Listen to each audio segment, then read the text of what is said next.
आमे चाहूँ जे ओडिशा एक भारत वर्ष अग्रणी राज्य हिसाब से प्रतिष्ठा हो अर्थनैतिक क्षेत्र में बहुत आग को जीवाई आपाई आमर लक्ष्य अच्छी ओडिशा को समृद्ध ओडिशा रे परिणत करने आपाई आमे जो विजन रखीचु 2036 मसीहा सुधा ओडिशा को एक समृद्ध ओडिशा रे परिणत करूँ आपाई प्रथम 7 मासरे आमे निरंतर भाव में आम सरकार जो लक्ष्य अच्छी से आधार करी आमे काम आरंभ कर चलीछु जहाँकि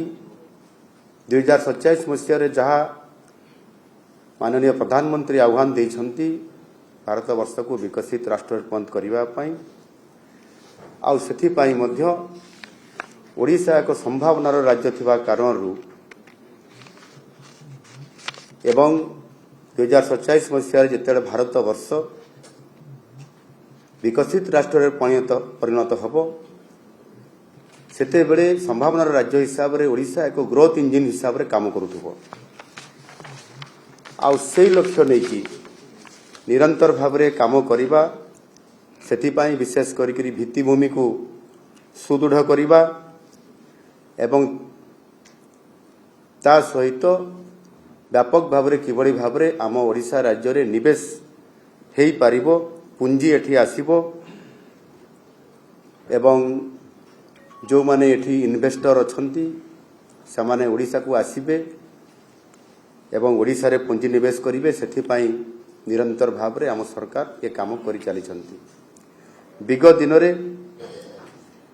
सेथिपाई आम टीम ओडिशा रो नेतृत्व नहीं आमे दिल्ली एवं मुंबई रे रोड शो करिबा सफलतापूर्वक एवं ताहा सहित मध्य सिंगापुर गस्त मध्य आम टीम रो हेइथिला सिंगापुर गस्त समय रे विभिन्न अग्रणी शिल्प संस्था सहित आलोचना करिबा एवं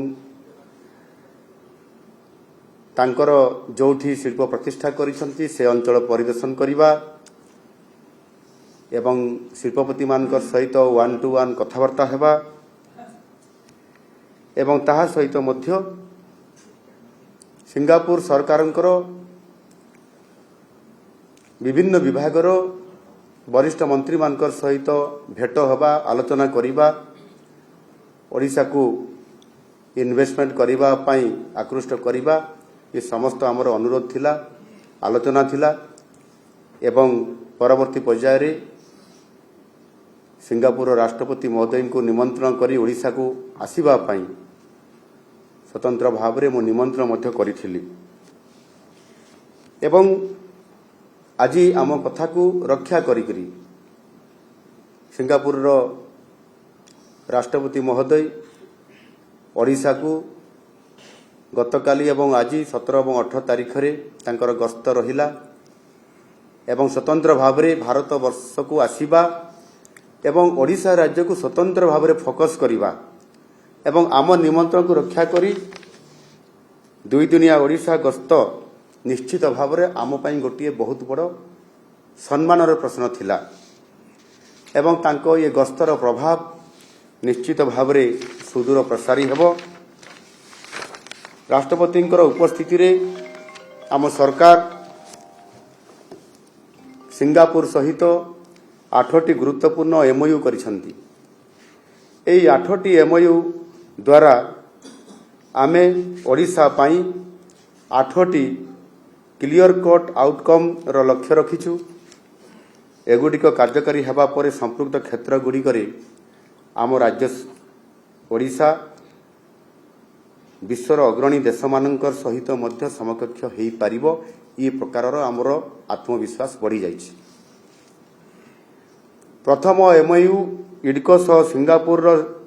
जो आमर रही सेमकॉर्प रो एमओयू जरिया रे ओडिशा रे विश्वस्तरीय मल्टी प्रोडक्ट इंडस्ट्रियल पार्क रो प्रतिष्ठा करा जिबा पई एवं सेथिरे अनेक सुजोग आज जो सृष्टि हेइछि एहा द्वारा अत्याधुनिक टेक्नोलोजी प्रयोग करा सहित यही प्रोजेक्ट गुड़िक जेभली सस्टेनेबल हेब सेप्रति सदा सर्वदा दृष्टि दियाजिबो एवं द्वितीय रे इपिकल सहित मध्य सेमकर सहित एक एमओयू साइन होती एथिरे पारादीप रे एक ग्रीन शिपिंग कॉरिडोर और एक ग्रीन हाइड्रोजन प्लांट स्थापना करा जिवो। यह द्वारा भारतर ग्रीन एनर्जी क्षेत्र में ओडिशा एक अग्रणी राज्य भाव में प्रतिष्ठा हासिल करि परिबो आ सेथिपाई मध्य संपूर्ण भाव में एमओयू माध्यम ये काम को आगु जीवा पाई मध्य सफलतापूर्वक काम हो पारि। तृतीय इपिकल और सिंगापुर सुरबन जुरंग मध्य होइतबा एमओयू अनुजाई पारादीप पीसीपीआईआर अंचलर विकास पाई एक विस्तृत मास्टर प्लान प्रस्तुत करा जिवो। एथिरे मुख्यतः सस्टेनेबिलिटी रिन्यूएबल एनर्जी और वैल्यूएबल एडेड मैन्युफैक्चरिंग उपरे फोकस करा जिवो। चतुर्थ रे बीडीए और सुरबन जुरंग सहित जो एमओयू होईछि सेतिरे भुवनेश्वर निकट में एक अत्याधुनिक सहरर विकास पाई योजना प्रस्तुत करा जिवो। अत्याधुनिक सहरांचल योजना प्रस्तुत करिबारे सुरबन जुरंग दक्षता और अभिज्ञता आमको निश्चय सहायक हब। आमर जेते बड़े गस्त थिला स्वतंत्र भाव में से प्रतिष्ठान को जीवा एवं ताको सहित आलोचना करिबा प्रत्यक्ष भाव में आमको प्रभावित करिथिला आ सेतिपाई मध्य ये काम रे अग्रगति करिया पाई मध्य आमर भी ये योजना मध्य थिला आ आज ताहा सफल हेबा पाई जाउछि। पंचम आम सरकार के शक्ति विभाग भुवनेश्वर आईआईटी और सिंगापुर नान्यांग टेक्नोलॉजिकल यूनिवर्सिटी मध्य एक त्रिपाक्षिक एमओयू करा जायछि। एहा द्वारा भविष्य में आम शक्ति आवश्यकता पूरण करिबा पाई ग्रीन हाइड्रोजन और सोलार एनर्जी परी विभिन्न विकल्प समाधान सूत्र बाहर करा जिवो आ सेतिपाई उभय पक्ष तरफरु सकारात्मक आलोचना हेछि। षष्ठ रे ओडिशा इलेक्ट्रोनिक्स और आईटी विभाग सहित सिंगापुर ग्लोबल फाइनेंस और टेक्नोलॉजी नेटवर्क एवं जीएफटीएन सहित जो एमओयू होईछि सेथिरु आमे फाइनेंशियल टेक्नोलॉजी इकोसिस्टम रो विकास करिबा पाई आमे लक्ष्य रखिछु। एहा द्वारा फिनटेक क्षेत्र रे अधिक निवेश आसीबो और इनोवेशन पाई मध्य सुजोग सृष्टि करा जिवो। सप्तम रे स्किलिंग क्षेत्र रे आमे यथेष्ट अग्रगति करिछु किंतु भविष्यत रे आवश्यकता को दृष्टि रे रखी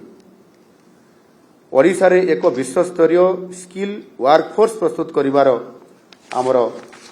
लक्ष्य रखा जाइछि। एथिपाई दुईटी एमओयू हेइछि सेतिरे गोटिए होउछि आमर स्किल डेवलपमेंट और technical education department Singapore ITES रो तांकर सहित गोटिए एमओयू हेइछि एवं अन्यटी होउछि नान्यांग टेक्नोलॉजिकल यूनिवर्सिटी सहित आईआईटी भुवनेश्वर एवं शक्ति विभाग मध्य आउ गोटिए एमओयू करिसंती। एहा द्वारा आईटी आईटीईएस और सेमीकंडक्टर और अन्य अत्याधुनिक टेक्नोलॉजी क्षेत्र में आम युववर्गंकर दक्षता किभली भाव में वृद्धि करा जाई परिबो सेथिपाई तांकर सहित आलोचना सफल आलोचना हेइछि एवं याको आधार करिकरी आमे बहुत आशा व्यक्त करूछु जे निश्चित भाव में नुआ सरकार आसीबार ये आमर जो बड़ लक्ष्य थिला जे ओडिशा को इंडस्ट्री आसीबो इन्वेस्टमेंट आसीबो आईटी सेक्टर रे इंडस्ट्री सेक्टर रे port waste industry chemicals petrochemicals textile एवं आमे जेतेबेले संपर्क करिछु आम भारत वर्षर उद्योगपति मानकर सहित इन्वेस्टर मानकर सहित एवं विदेश रे बा विदेश रे जो माने अछंती इन्वेस्टर पुंजीपति मानकर सहित आलोचना करिवा द्वारा गोटिए आशा व्यक्त करा जाउथला जे आमे निश्चित भाव में ओडिशा को आगो को नबा पाई ये प्रकृष्ट समय एवं डबल इंजिन सरकार ओडिशा रे प्रथम थर करी आसीबा द्वारा माननीय यशस्वी प्रधानमंत्री नरेंद्र मोदी जी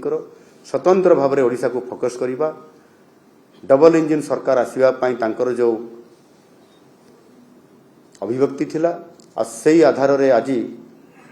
से ओडिशा को गुरुत्व आरोप करिसंती पूर्वोदयर कथा कहिसंती ओडिशा को फोकस करिसंती गत 7 मास भितरे ओडिशा को फोकस करिवा पाई 4 थर तांकर गस्त मध्य हेछि चलित मासरे पुणी 28 तारीख रे आसीबार कार्यक्रम मध्य अछि जेते बेले हमर Utkarsh Odisha make in Odisha conclave 2025 रो शुभारंभ हबो याकु जदि आमे देखिबा वास्तविक आधुनिक सहरांचल ठारू आरंभ करी नूतन सहर प्रतिष्ठा पेट्रोलियम केमिकल्स ग्रीन एनर्जी और दक्षता विकास परी आधुनिक क्षेत्रर विकास पाई वर्तमान आमर कार्यक्रम संपूर्ण भाव में प्रस्तुत होईछि आपण माने जानती जे प्रधानमंत्री प्रत्यक्ष ओडिशा प्रति जेभली भाव में फोकस रही आउ से दृष्टिकोण निश्चित भाव में ये डबल इंजिन सरकार एवं एबे आम सरकार जो आभिमुख्य रही आगामी दिन में निश्चित भाव में आम ओडिशा को समृद्ध ओडिशा करवा एवं परवर्ती पर्यायर एक विकसित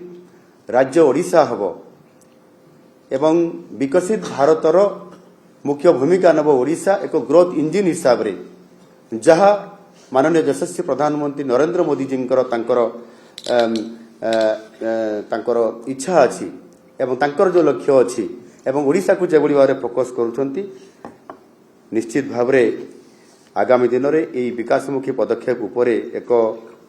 मल्टीप्लेयर इफेक्ट पड़ी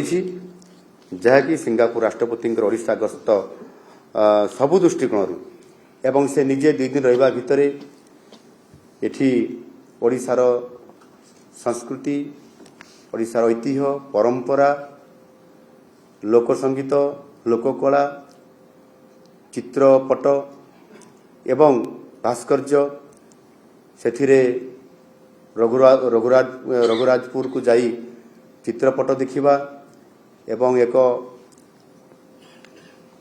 आयुष्मान आरोग्य मंदिर जो कि स्वास्थ्य उपरे फोकस करवा अंगनवाड़ी सेंटर को जीवा एवं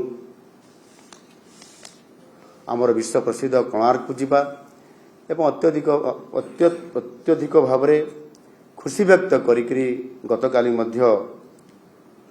कलाभूमि को जाइकरी जेभली भाव में से सेठी महाप्रभु जगन्नाथंकर तांकर समस्त से स्थान रे प्रभुंकर जो विभिन्न प्रकार तांकर संस्कृतिर जो जहा अच्छी ताकू देखिबा एवं अत्यंत प्रीत हवा।